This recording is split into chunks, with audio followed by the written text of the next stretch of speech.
And that leads me to my third and final storyline that will shape the college football season. And it was something that shaped last football's college season.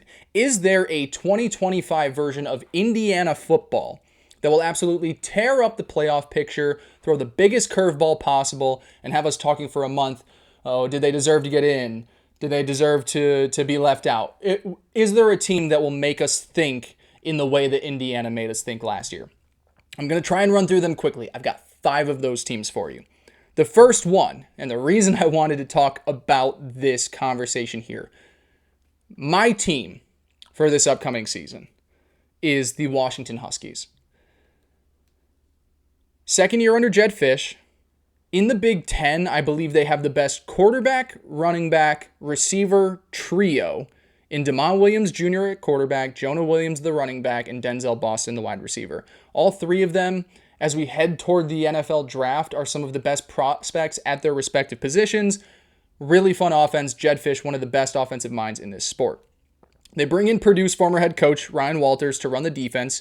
He's had a few really good stops as a defensive coordinator. Mizzou, Illinois, when Illinois was like the best defense in the nation. Didn't go well at Purdue. Does anything go well at Purdue? I'll just say I think he's going to be great as a defensive coordinator. They portaled heavy on the defense. They bring in Takario Davis, star cornerback from Arizona, reunites with Jed Fish. Added 2 defensive linemen, 2 linebackers that are expected to start as well. Schedule in the Big Ten, just like the SEC, it's not easy, but it's not unbearable for the Huskies. They play Oregon, Ohio State, and Illinois. All 3 of them are at home. That environment is one of the better ones and kind of the more underrated home environments in the nation. I could easily see them beating in Oregon. I could definitely see them beating in Illinois. They do have one tough road trip in Michigan in mid-October.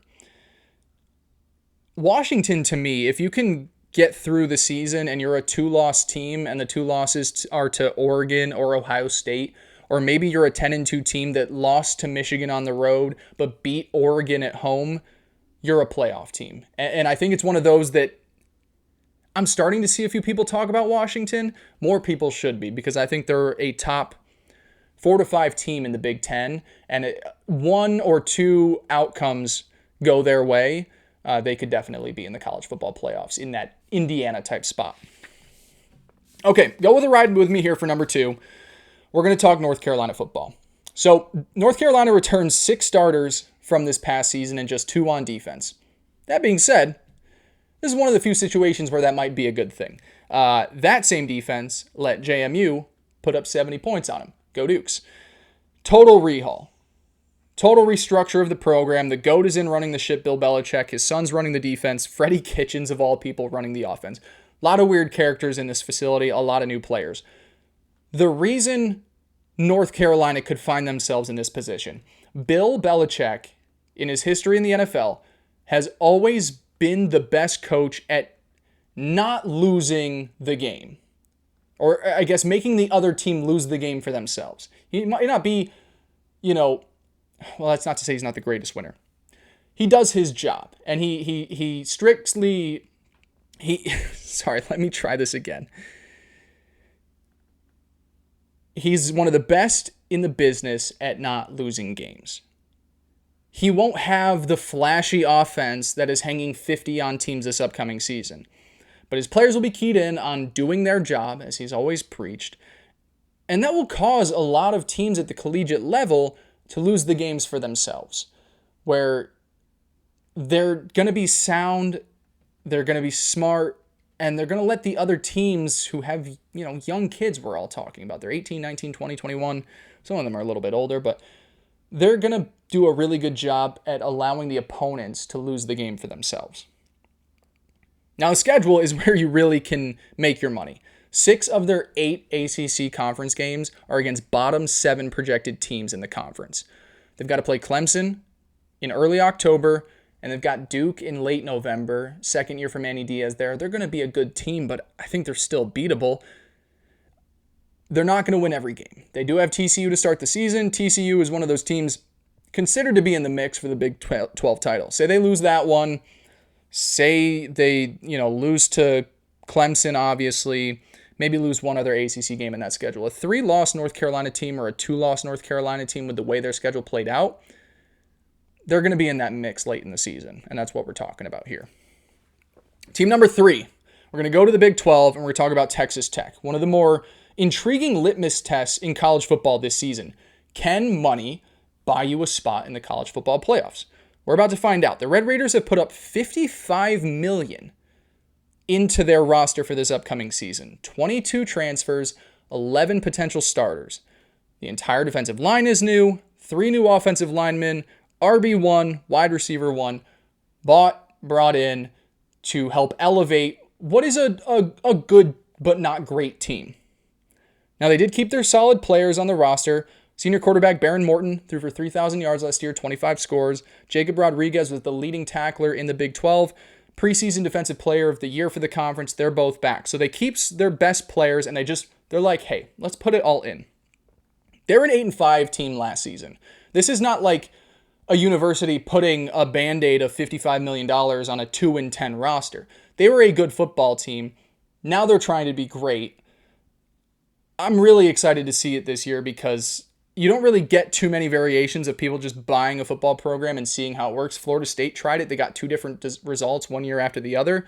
This, to me, is like the real true test here because Texas Tech isn't at the same caliber of a Florida State program-wise historically. If they can put all that money in and it gets them to a Big 12 championship, I mean, hats off for them going all in on a year where they really realized they could seize the opportunity. Team number 4, we're going to move to Nebraska. I don't know if you can still hear it, but there's an echo that's been ringing around since last college football season ended, and it's Matt Rule, year 3. I mean, I hear that every day. Every time I listen to a Big 10 preview or a Nebraska preview or reading an article, it's Matt Rule, Big 3. And it's reasonable. Double-digit win seasons in his 3rd year with both Temple and Baylor. Is doing that in the American and the old Big 12 a little bit easier than the Big 10? We'll find out. That being said, there's a ton that plays into Nebraska's favor this year. They avoid Ohio State and Oregon on the schedule. Their games against Michigan and USC are at home. And then after that, it's a lot of teams that I would say I don't expect much out of. Maryland, Minnesota, Northwestern, UCLA, Michigan State, and the non-conference against Akron and Houston Christian. The offensive system, Dana Holgorsen came in at the end of the year, put up 3 20-plus point performance for his offense there. Is that great in today's college football? No, but it's better than where they were. You're getting a second year out of Dylan Raiola. If he grows into the player that we expect him to be, then yeah, this team should make a massive jump. And then you're talking about a guy who at the end of the season is in the mix for the college football playoffs. So I've given you my team, Washington. I've given you the crazy hypothetical of North Carolina. Texas Tech, everybody talks about. Same with Nebraska. The last one I've got for you and the way we'll end this show. A team that could be a 2025 version of Indiana is Indiana. Indiana is a better football team right now than they were in 2024. And while their schedule is definitely more difficult than a year ago, Groundhog Day could be upon us here as we get late in the season. They're certainly, I am certain they are better at the quarterback position. And that's not to say they were bad with Curtis Rourke. He was fantastic. Fernando Mendoza of Cal is going to make a massive leap in this offensive system and with the playmakers around him. I think he's going to be one of the better quarterbacks in that entire conference. They returned 3 starters on the offensive lines. Elijah Surratt, go Dukes, still there as the number 1 wideout. Defensively, Mikal Kamara up front, go Dukes. Aiden Fisher in the middle, go Dukes. D'Angelo Pons in the back end, go Dukes. They still got their star players at every level of the defense.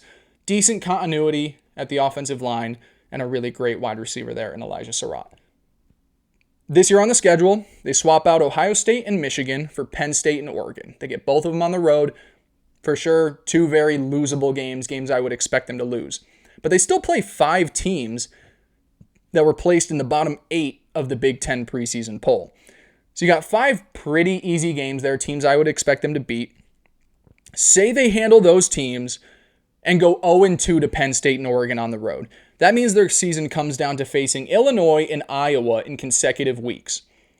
Say they win those 2 games, and they're 10-2 on the season, and their losses are to Penn State and Oregon on the road, you're not leaving Indiana out of the college football playoffs. You're just not. If you kept them in last year with the schedule they had, and then all they do this year is lose to Oregon and Penn State, maybe one's a close loss. If they get blown out both times, people will hang on to that as an argument. A 10-2 team in the Big Ten that loses to Penn State and Oregon on the road, you're keeping them in. And if you don't, you're going to be hearing from Kurt Zignetti every day until the day he dies. He's going to be that mad about it.